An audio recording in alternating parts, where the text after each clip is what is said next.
when drilling a new hole for a lag screw like this, or other screws that I'll show you in a minute, it's good to know exactly what drill bit to use. You don't want to use one that's too big, you don't want to use one that's too small, and yeah, it'll just fit much better. Okay, so for something like this, and let's grab another smaller screw just for the sake of demo. Let's just grab this screw here.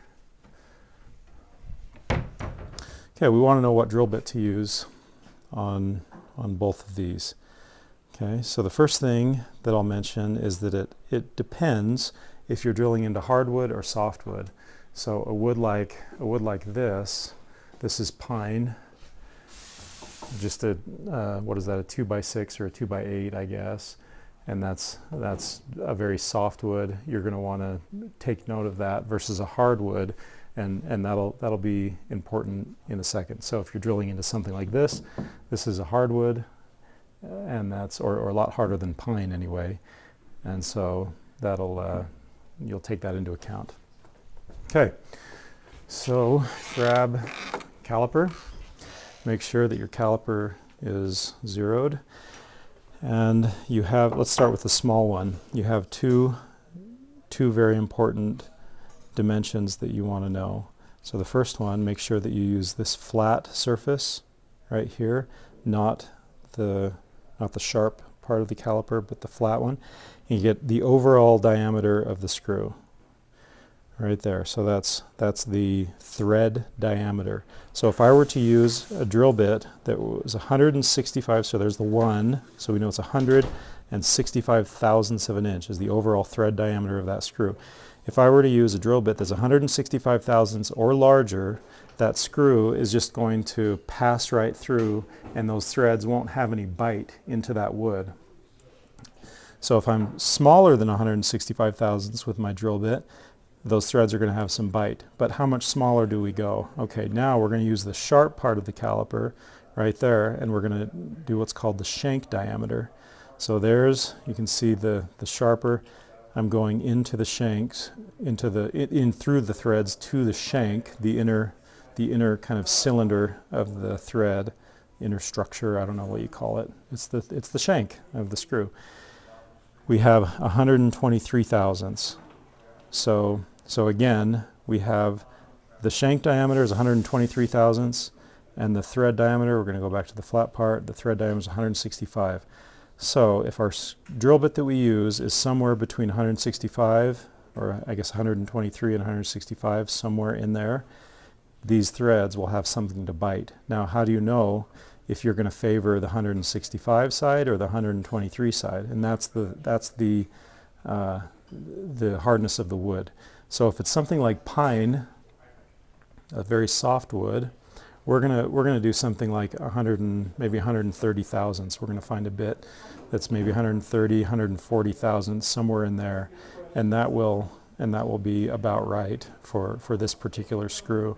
If it's a hardwood, we're going to favor something more like maybe 150, 155 thousandths, and that will be plenty of bite for those threads. Okay, so now let's do it for this lag screw. So this is just a review now, and actually this one has this extra little collar here. I'm actually not sure what that's called.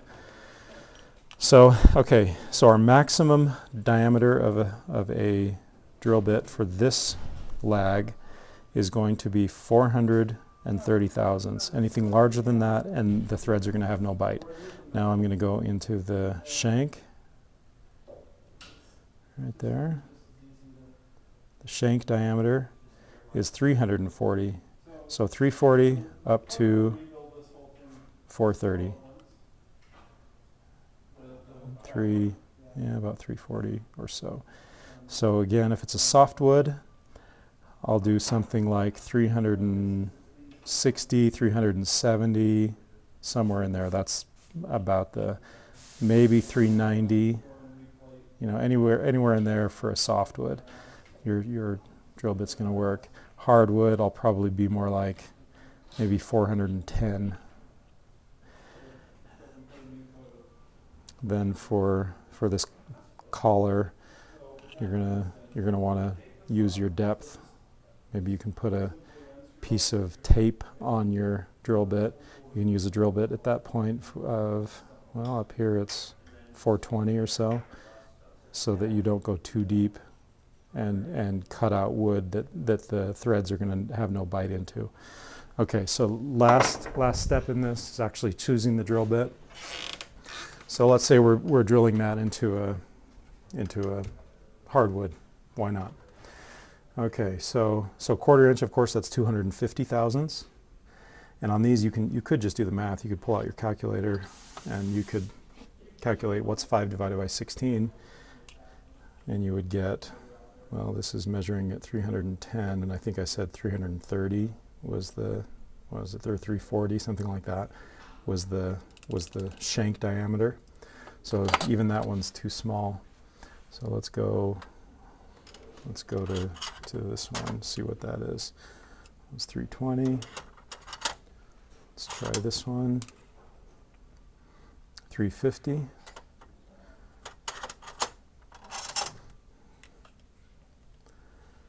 $365. So that's going to be, if it was a hardwood, that would be a pretty tight fit. You'd want to use beeswax on that one. That would help you screw that lag in if it was a hardwood and you were drilling it at 365. But that would be a good nice tight fit for that lag.